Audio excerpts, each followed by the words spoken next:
नमस्कार सभी को, specially to the unconfident homeopathic students, the most confident homeopathic doctors and the most interesting homeopathic patients. So आज का हम एक इम्पॉर्टेंट नहीं बोल सकते मगर एक ऐसी रेमेडी के बारे में बात करने वाले हैं जिसका नाम है एसिटिकम एसिडम। क्या नाम है? एसिटिकम एसिडम।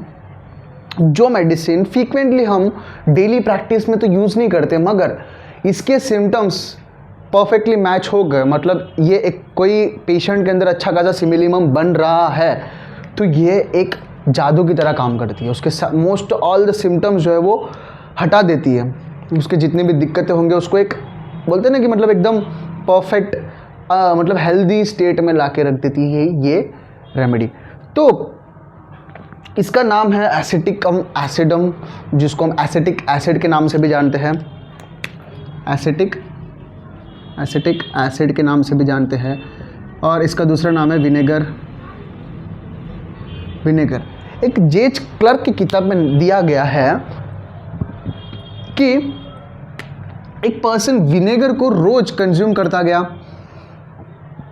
रोज कंज्यूम करने के बाद कुछ उसके सिम्टम्स डेवलप होने लगे, जैसे कि उसके एपेटाइट डिक्रीज हो जाना, muscle wasting, okay, pale skin, waxy pale skin होने स्टार्ट हो गया, ओके, एंड डिज्निया, ओके। तो ऐसे सब एकदम मसल वास्टिंग हो रहा है, एकदम दुबला पतला थिन हो गया बंदा, ओके। एंड उसके एक्सट्रीमिटीज़ जहाँ देखो वहाँ इडेमिक कंडीशन देखने को मिल रहा है।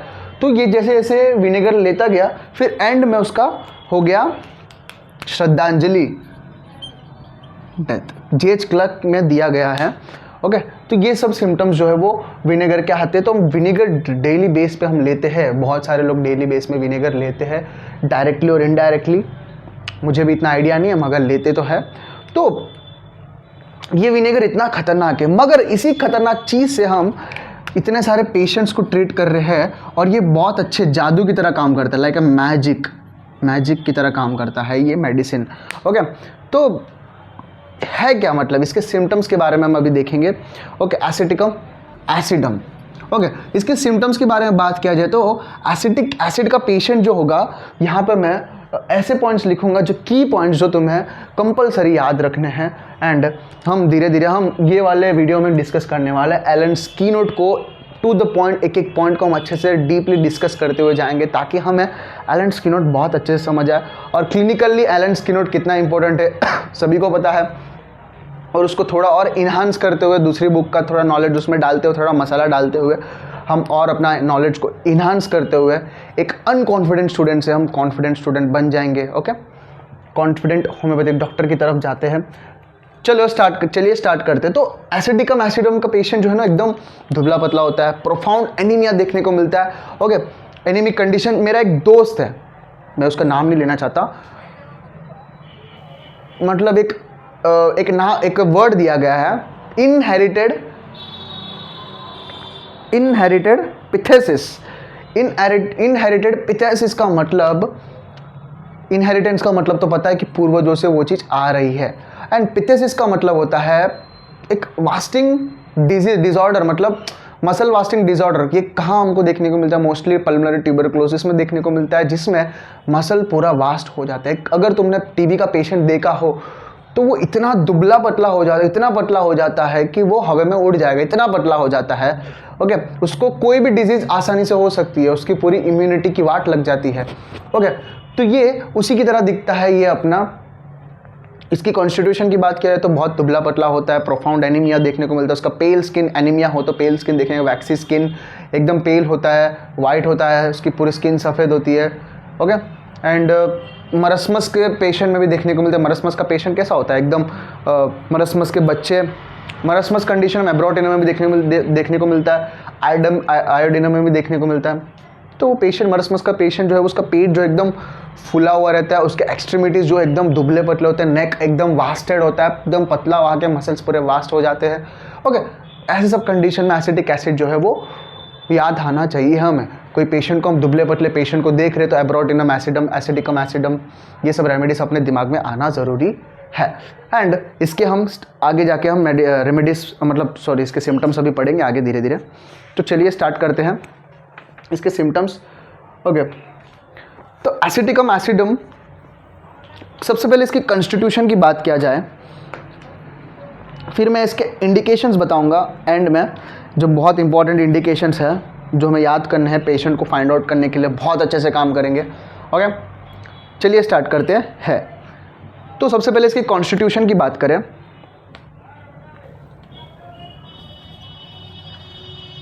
कॉन्स्टिट्यूशन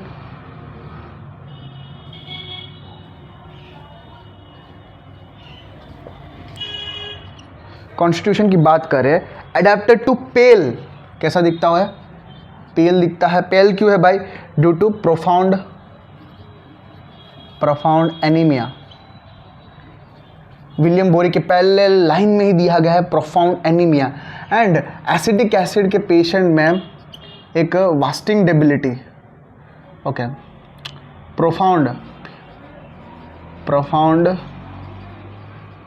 वास्टिंग एंड डेबिलिटी देखने को मिलते हैं। मसल वास्टिंग जो है वो मसल्स की कमजोरी, मसल पतले हो जाते हैं, ओके, एंड साथ में डेबिलिटी, वीकनेस देखने को मिलता है, एकदम वीकनेस जो है वो देखने को मिलती है। ओके, इंपॉर्टेंट है keynote and propel. Okay, and lean person with lakhs, lean person होते एकदम दुबले पतले होते, लीन होते हैं, लैक्स फ्लैबी मसल्स, फेस जो है वो पेल होता है, फेस पेल होता है। ओके, एंड दुबला पतला होता है एंड वैक्सी होता है। वैक्सी कैसा होता है? वैक्सी स्किन होता है। एंड इंपॉर्टेंट है कि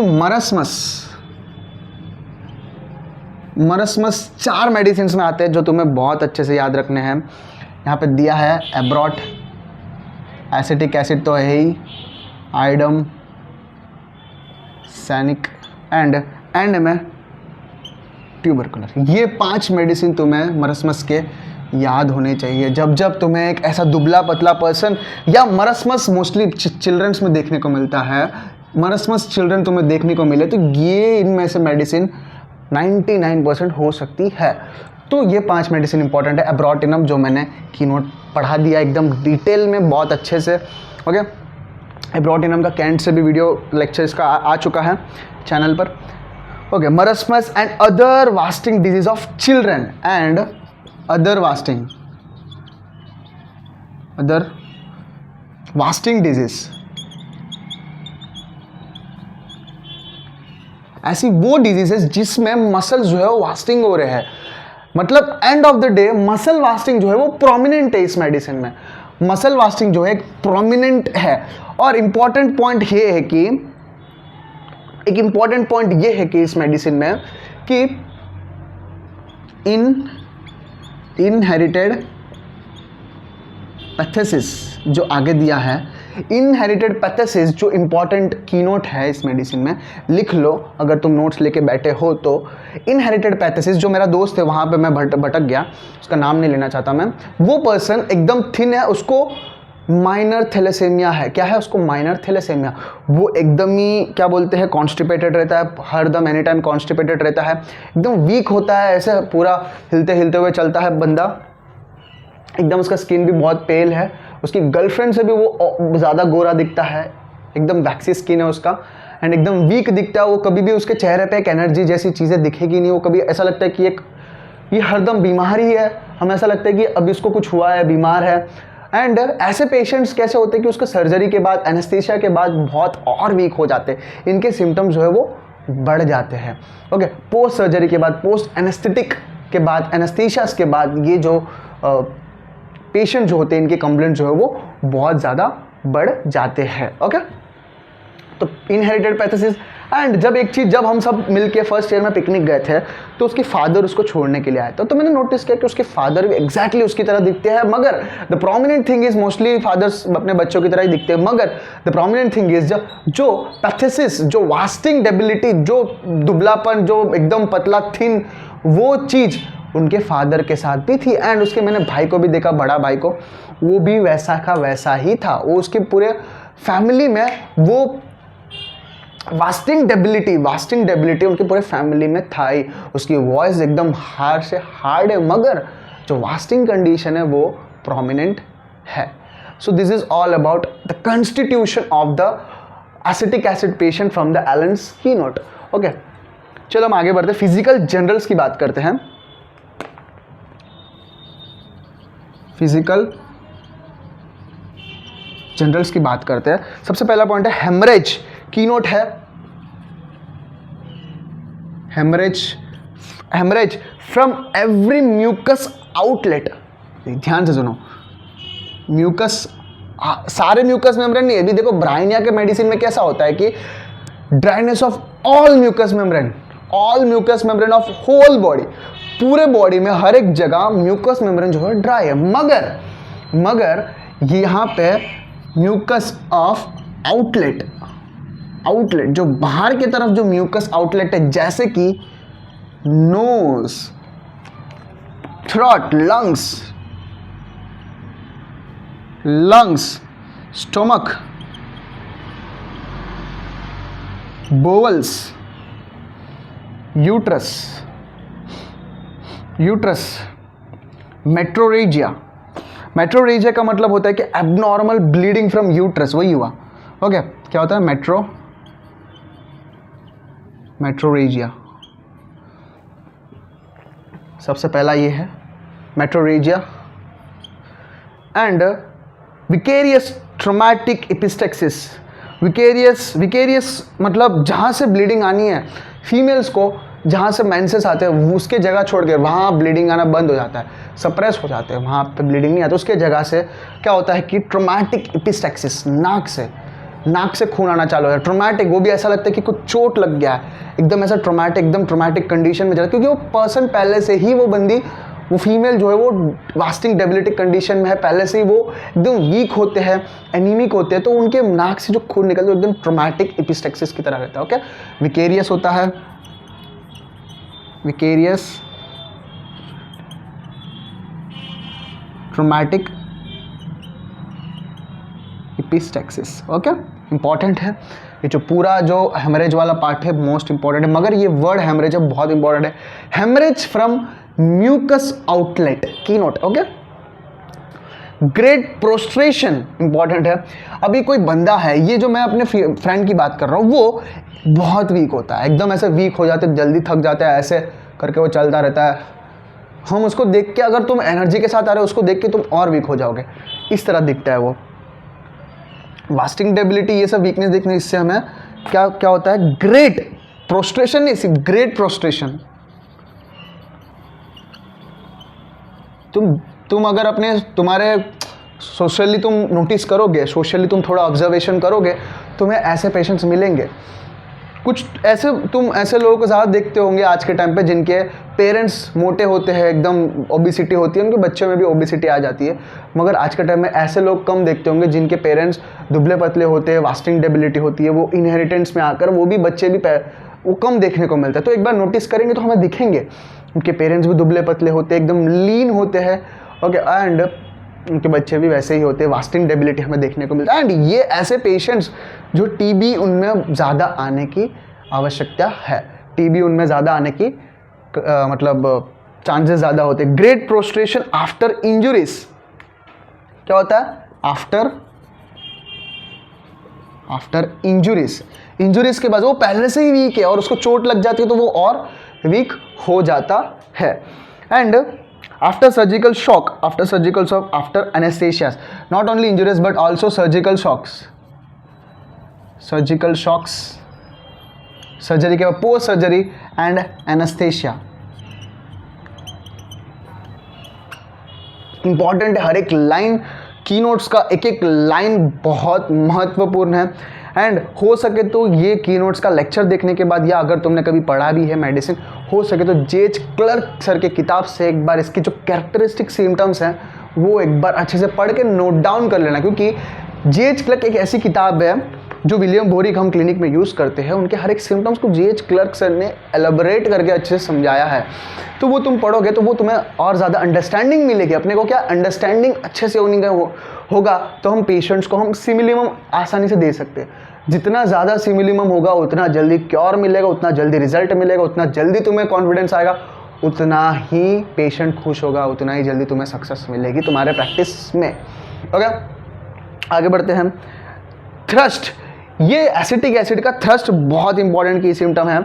ओके, सारे इंपॉर्टेंट है मगर ये थ्रस्ट है ना, फिजिकल जनरल्स में थ्रस्ट यहाँ मैं लिख देता हूँ।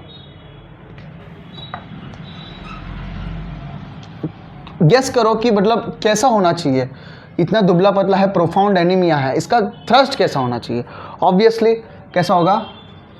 थ्रस्ट जो होगा वो बर्निंग थ्रस्ट, एकदम खतरनाक वाला थ्रस्ट होगा, एकदम थ्रस्ट, उसको पानी चाहिए ही चाहिए बहुत सारे। Insatiable even for large quantity इन ड्रॉप्सी, एक इंपॉर्टेंट सिम्टम है जो कीनोट्स में नहीं दिया गया है, शायद इसमें आगे दिया होगा, नहीं दिया है। ओके, एक्सट्रीमिटीज़ की बात करें, एक्सट्रीमिटीज़ की बात करें, इसके एक्सट्रीमिटीज़ जो होते हैं ना उसमें इडेमिक कंडीशन देखने को मिलता है।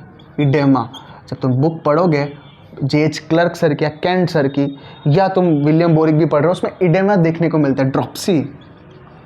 ड्रॉप्सी भी देखने को मिलते हैं इस बंदे में। वो इतना दुबला पतला है फिर भी इडेमा उसको देखने को मिलता, उसके अंदर इडेमा देखने को मिलता है।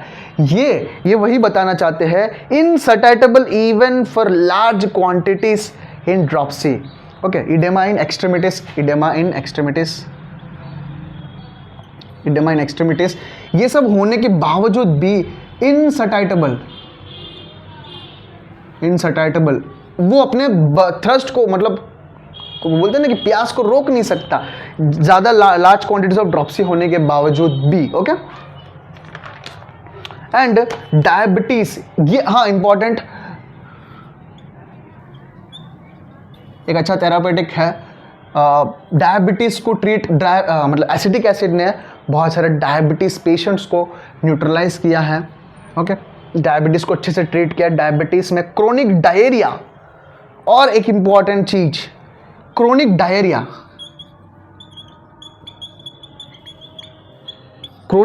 ये एक सोरिक स्टेट है।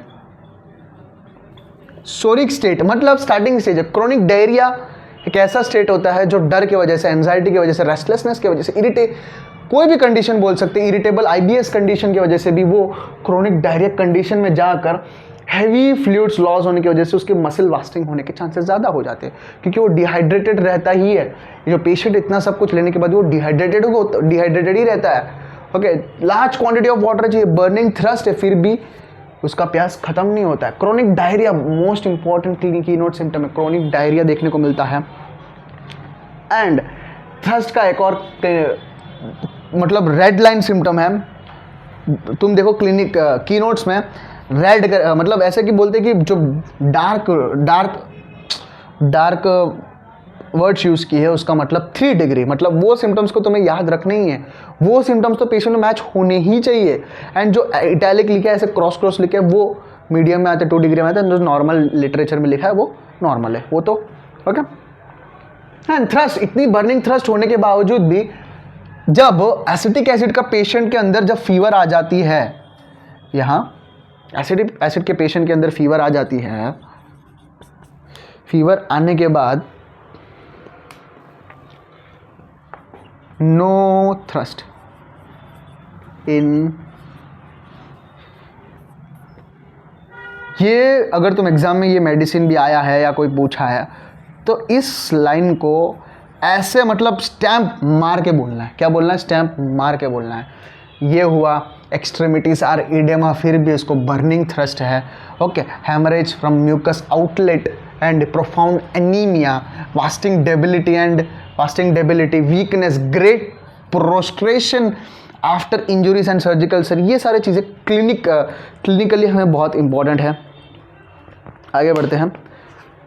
Okay, cannot sleep lying on back side, ये भी एक इंपॉर्टेंट है। वो मतलब एसिडिक एसिड का पेशेंट जो है ना, वो ऐसे सीधा नहीं सो सकता। मतलब जैसे हम नॉर्मली सोते हैं ना, अपना स्पाइनल कॉर्ड जो है वो बेड को टच होता है, ऐसे नहीं सोते। हमें नॉर्मली कैसे सोना चाहिए? हमें बड़े बुजुर्ग ये लोग सब कैसे बोलते हैं कि लेफ्ट साइड होकर सोना है। इसके बहुत सारे साइंटिफिक रीजन भी है। ऐसे मतलब हमारा स्लीप भी जो है, स्लीप साइकिल भी जो है बहुत हेल्दी रहता है।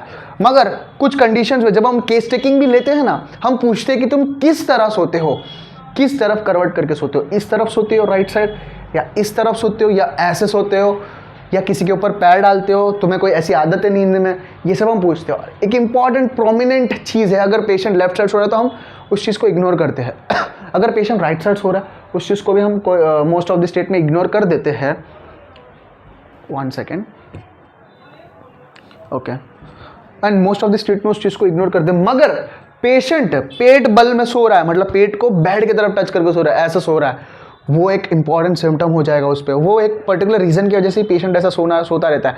तो can not sleep on the back, वो पीछे की तरफ ऐसे सो नहीं सकता। क्यों? क्योंकि जब ऐसे सोएगा sensation of sleeps better on back, okay, वो हम देखते हैं। Can not sleep on the back, वो पीछे ऐसे नहीं सो सकता। Sensation of sinking in the abdomen causing dyspnoea, मैंने पहले ही बोला था, वो पेशेंट जो है बंदी या बंदा विनेगर को लेता गया, उससे उसको डिज्निया भी आया एंड वो डेथ भी हो गई उसकी। मगर सेंसेशन ऐसे सोएगा तो वो पेट जो अंदर जाएगा उसको ऐसा सेंसेशन आएगा कि वो पेट डूब जाने जैसा सेंसेशन आता होगा उसके पेट में। कैसा सेंसेशन?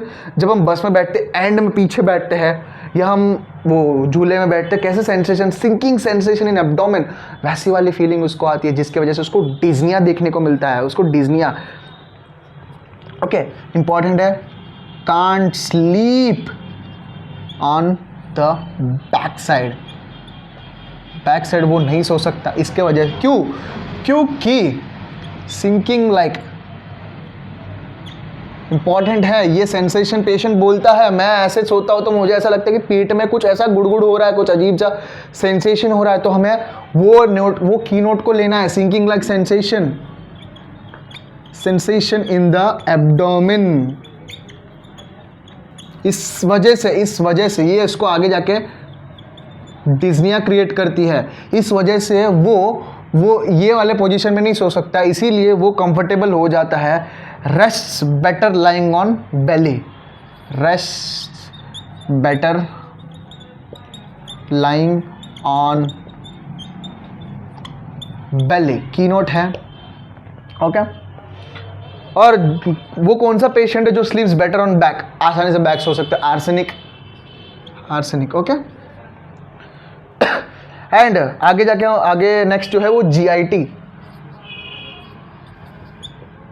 जीआईटी में देखें सबसे पहले डायरिया। मैंने बोला क्रोनिक डायरिया एक इंपॉर्टेंट कॉज है इस बंदे का। इसके कॉजेशंस की बात करें हम, एसिडिक एसिड के पेशेंट के कॉजेशन की बात करें, elements from anaesthetic vapours, fumes of charcoal gas, stings and bites, surgical injuries, surgical shock, sausages, poisoning. तो ये सारे इसके एलिमेंट्स की बात हो रही है, मतलब जिससे उसको शॉक, उसके कंप्लेंट्स बढ़ गए। वो चीज़ कंस्टिट्यूशन उसमें पहले से ही है। एसिडिक एज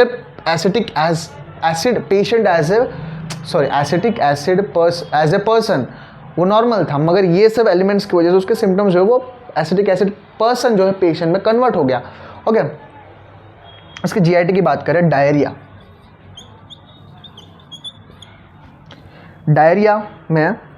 जो है एकदम प्रोफ्यूज कोपियस होता है ज़्यादा। मैंने बोला ना क्रोनिक डायरिया इतना कोपियस होता है और वो क्रोनिकली हो रहा है। एग्जॉस्टिंग, वो डायरिया के बाद एकदम एग्जॉस्टेड फील करे, एकदम वीक फील करेगा।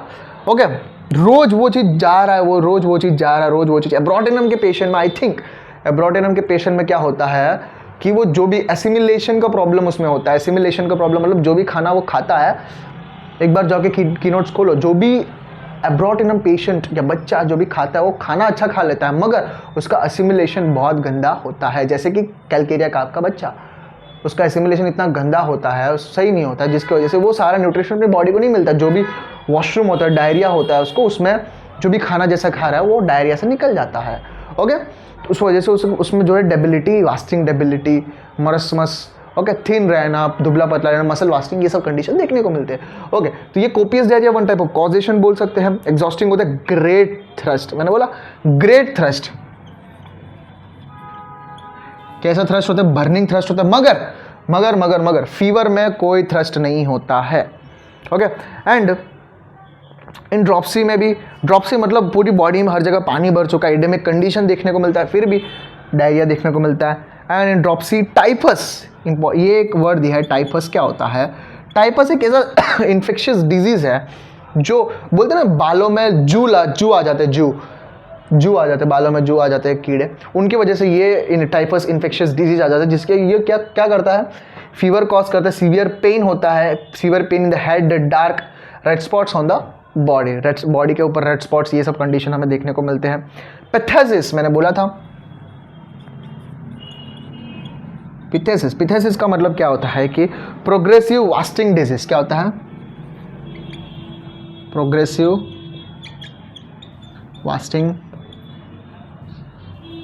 एब्रोडिनम के पेशेंट में वो जो खा रहा है सिमुलेट नहीं हो रहा है, उसके डाइजेशन प्रॉब्लम है, जीआईटी में कुछ दिक्कत हो रही है, जिसकी वजह से एब्रोडिनम का पेशेंट जो है उसकी मेटाबॉलिज्म बहुत हाई होती है। मेरे को वापस याद आ रहा है, मेटाबॉलिज्म उसकी इतनी हाई होती है कि इतनी फास्ट, जब हम फास्टली मूवमेंट करते हैं, फास्टली हम काम करते हैं, तो हम सही तरीके से अपनी काम पूरी तरीके से नहीं कर पाते हैं, तो उसमें क्या होता है कि आधा अधूरा काम बच जाता है। तो वो आधा अधूरा काम की वजह से उसके स्टूल के अंदर, फीकल मैटर के अंदर जो फूड पार्टिकल्स देखने को मिलते हैं, जिसकी वजह से उसको वास्टिंग डिबिलिटी, उसको जो न्यूट्रिशन मिलनी चाहिए तो नहीं मिलती, वो दुबला पतला हो जाता है, मरसमस देखने को मिलता है उसके बच्चे, एब्रोटिनम के बच्चे के अंदर।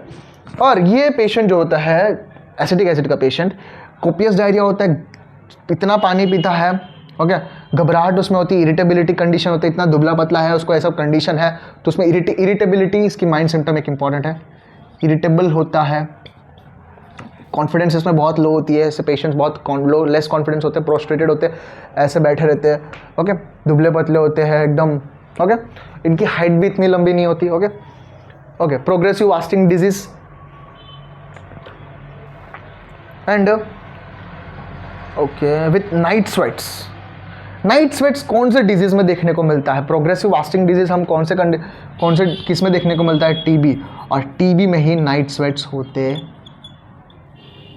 एंड टीबी को ट्रीट करने का one of the top most medicine में आता है अपना एसिटिक एसिड, ओके, बहुत अच्छी रेमेडी है अगर सिम्टम्स मैच हो रहे हो तो। अब ऐसे ही नहीं कि भाई तुम्हें पता ही है होम्योपैथी कैसे काम करता है, बे सिम्टम्स मैच हो रहे हैं तब केस टेकिंग लेने के बाद हमें उसके माइंड, उसके फिजिकल जनरल्स, मेंटल जनरल, सब कुछ हमें एसिटिक एसिड की तरफ ले जा रहे हैं रेपेट्राइज करने के बाद, और अपने अंदर से इंस्टिंक्ट भी मिल रहा है कि हाँ ये हो सकता है, तब हमें जाके वो देना चाहिए, okay. Night sweats is the one of the most की नोट सिम्टम, नाइट स्वेट्स जो है होता है। एंड फीमेल रिप्रोडक्टिव सिस्टम की बात करें, यहाँ लिख देते female, FRS, female reproductive system की बात करें, सौर, बेल्चिंग, खट्टे ढकार, वॉमिटिंग या प्रेगनेंसी के टाइम पे वॉमिटिंग भी होता है, नॉजिया फीलिंग होता है। मैंने बोला था जब वो विनेगर ले रही थी वो बंदी, वॉमिटिंग हो रहा था, एपेटाइट डिक्रीज हो गई थी, प्यास ज़्यादा हो रहा था, ओके। और तुम ये चीज़ भी नोटिस करो, जब विनेगर जो जिस फूड में विनेगर ज़्यादा है वो अगर फूड तुम ले रहे हो तो उसके बाद तुम्हें प्यास ज़्यादा लगेगी, कि जो मंचूरियन में डालते हैं ना विनेगर, वो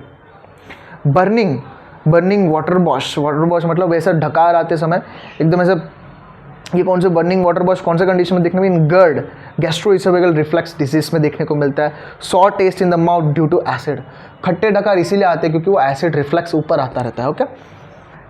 प्रोफ्यूज सलाइवेशन ज़्यादा होता है, ज़्यादा से ज़्यादा सलाइवेशन होता है day and night, okay okay. Respiratory system की बात करें, रेस्पिरेटरी सिस्टम में ट्रू क्रूप, एक और इंपॉर्टेंट चीज़ मेरे को याद है, डिप्थेरिया कंडीशन में, डिप्थेरिया यहाँ पे जो होता है ना, क्या बोलते हैं, सूडो डिप्थेरिया, यहाँ पे सूडो मेम्ब्रेनियस डिप्थेरिया कंडीशन में यहाँ पे डिप्थेरिया हो जाता है, तो वो वहाँ से हट कर निकल कर वो गले के अंदर जाकर एस्पाइजिक कंडीशन क्रिएट कर सके। क्रूप, पेशेंट गला पकड़ के खांसता है उस कंडीशन की वजह से। डिप्थेरिया के ट्रीटमेंट में भी हमें एसिटिक एसिड बहुत अच्छे से काम आता है, okay. True croup, breathing difficult and barking cough, कुत्ते की तरह भौंक के खांसता है, एकदम ह करके खांसता रहता है, okay. Hissing respiration and cough with the inhalation, so inhalate करते समय उसको खांसी आती है, okay. And second is inhalation of vapour of cider vinegar, एक स्टेटमेंट है, inhalation of vapour of cider vinegar को इनहेलेट करने की वजह से been successfully used in croup and malignant diphtheria. मैंने बोला ना, मैलिग्नेंट डिप्थेरिया को, क्रूप को ट्रीट करने के लिए हम विनेगर को या एसिटिक एसिड को हम यूज़ करते थे। एंड फीवर की बात करें, हेक्टिक फीवर होता है, इंटरमिटेंट फीवर यानी ओके स्किन जो है वो ड्राई होता है, हॉट होता है, and important point red spot on left cheek. Okay, drenching night sweats, wet night sweats होते हैं, नाइट स्वेट्स, वही ड्रेंचिंग नाइट स्वेट्स मतलब नाइट स्वेट्स, उसका जो पिल्लो होता है ना, तकिया, वो पूरा भीग जाता है नाइट स्वेट्स होने की वजह से। टीबी के पेशेंट में भी ये प्रोमिनेंट सिम्टम है। Okay, and no thirst in fever, important है, नो थ्रस्ट इन फीवर, वो तो मैंने पहले ही बता दिया था, फीवर के अंदर थ्रस्ट नहीं होता। फीवर के कंडीशन वापस भी डिस्कस कर लेते हैं। हेक्टिक फीवर इंटरमीडिएट होता है, ड्राई स्किन होता है, लेफ्ट चिक जो है रेड स्पॉट देखने को मिलते हैं, ड्रेंचिंग नाइट स्वेट्स देखने को मिलता है, एंड फीवर के टाइम पे उसको प्यास नहीं लगता, और नॉर्मल कंडीशन में उसको बहुत ज़्यादा प्यास होता है। नॉर्मल फीवर में क्या होता है कि नॉर्मली फीवर में क्या होता है कि थ्रस्ट बढ़ जाती है, मगर यहाँ पर थ्रस्ट जो है वो कम हो चुका है। एंड रिलेशनशिप की बात करें, इट एंटीडोट्स एनेस्थेटिक वेपर्स को एंटीडोट की तरह काम आता है, and fumes of charcoal gas, opium and stramonium, इन सबको एंटीडोट्स करने के लिए ये काम आता है। And cider vinegar antidotes carbolic acid. Okay, important है, cider vinegar antidotes carbolic acid, question पूछते हैं एग्जामिनेशंस के अंदर। कार्बोलिक एसिड को एंटीडोट करने के लिए कौन सा मिनरल किंगडम में कौन सा मिनरल काम आता है? Acetic acid, vinegar. And follows well after cinchona in haemorrhage, cinchona के बाद, and digitalis in dropsic, dropsy में डिजिटालिस मेडिसिन के अंदर ड्रॉप्सिक कंडीशन देखनी है, उसके बाद हम ये मेडिसिन का हम यूज़ कर सकते हैं। It aggravates the complaints of arsenic, belladonna, lachesis, merc sol, especially the headache from belladonna. Okay, so this is all about the acetic acid from the keynotes. और हम इसके रिमेंबरिंग पॉइंट्स की बात करें, मैं यहाँ लिखते जाता हूँ। सबसे पहला पॉइंट है, for complaints of pale, constitution की बात करें, कॉन्स्टिट्यूशन में एक और बार डिस्कस कर लेता हूँ। For complaints of pale sickly people,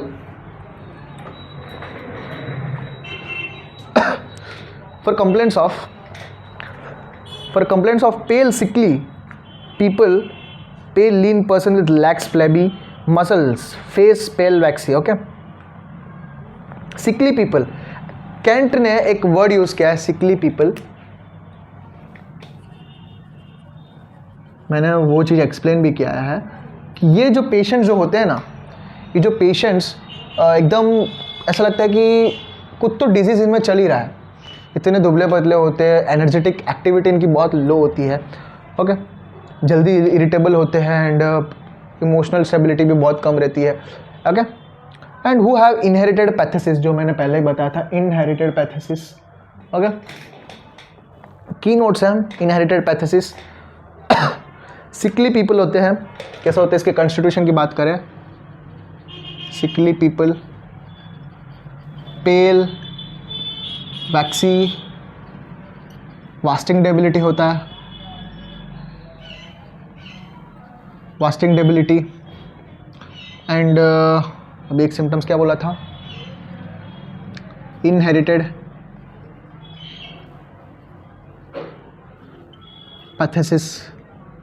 मैंने एक्सप्लेन किया इनहेरिटेड पैथेसिस क्या होता है, कि पूर्वजों से ये चीज़ आ रही है, inherited phthisis. And patients who suffer from loss of memory, confusion of mind. हाँ, ये पेशेंट्स लॉस ऑफ मेमोरी, ये इनकी मेमोरी इतनी ख़राब होती है कि अपने खुद के बच्चों को फाइंड नहीं कर सकते, अपने बच्चों को भूल जाते हैं, लॉस ऑफ मेमोरी। इनका कॉन्स्टिट्यूशन की बात कर रहा हूँ मैं, and can not sleep lying on back. Okay, and इसके स्पेसिफिक इंडिकेशंस की बात करें, great prostration after injury, great prostration after injury, great, sorry यहाँ पे ग्रेट लिखना भूल गया, great prostration after injury. Okay, bad effects from stings and bites, fainting, spells, and important है, haemorrhage from every mucous outlet, haemorrhage from every mucous outlet, haemorrhage from every mucous outlet. ये symptoms को तुम्हें याद रखने हैं। Okay, and traumatic epistaxis, vicarious होता है, and traumatic,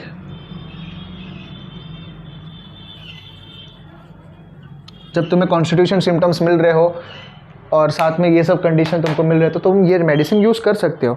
and profuse bleeding from piles, no thirst in fever, ये एकदम सबसे बोलते ना कि 3rd डिग्री वाला है, नो थ्रस्ट इन फीवर, ये तो याद रखना ही है, no thirst in fever.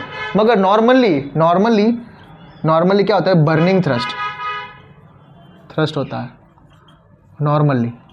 Normally burning thrust होता है, अपने प्यास को बुझा ही नहीं पाता है।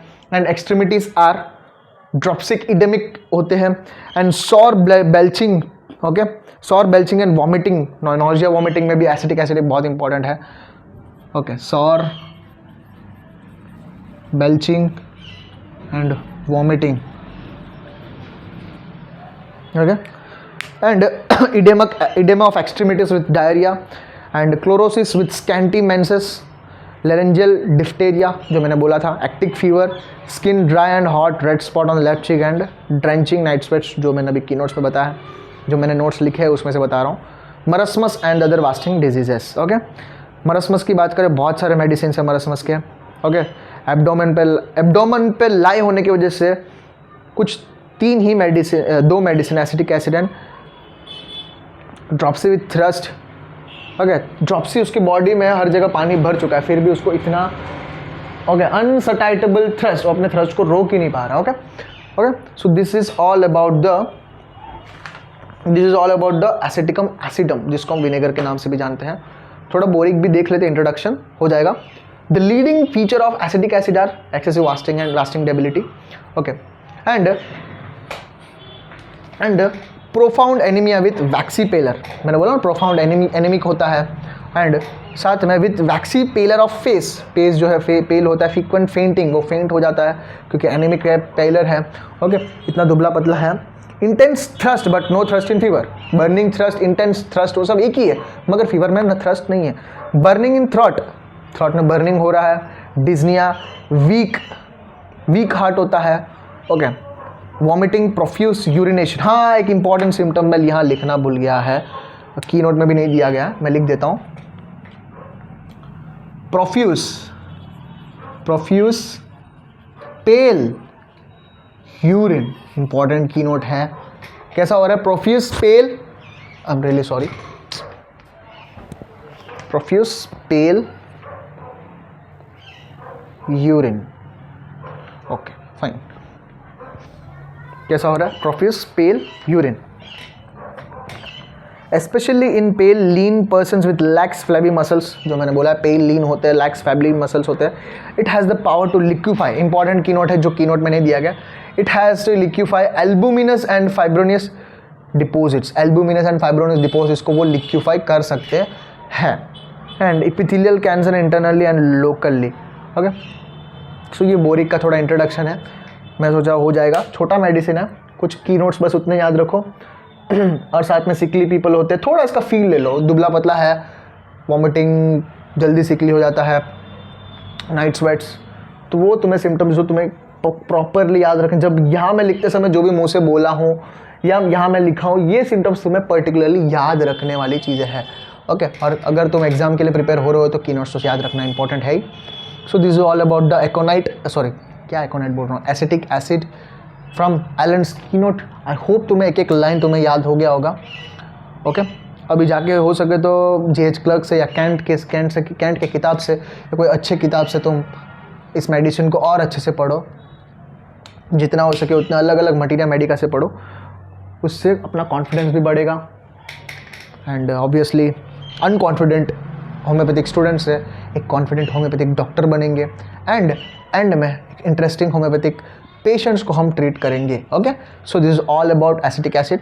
Thank you.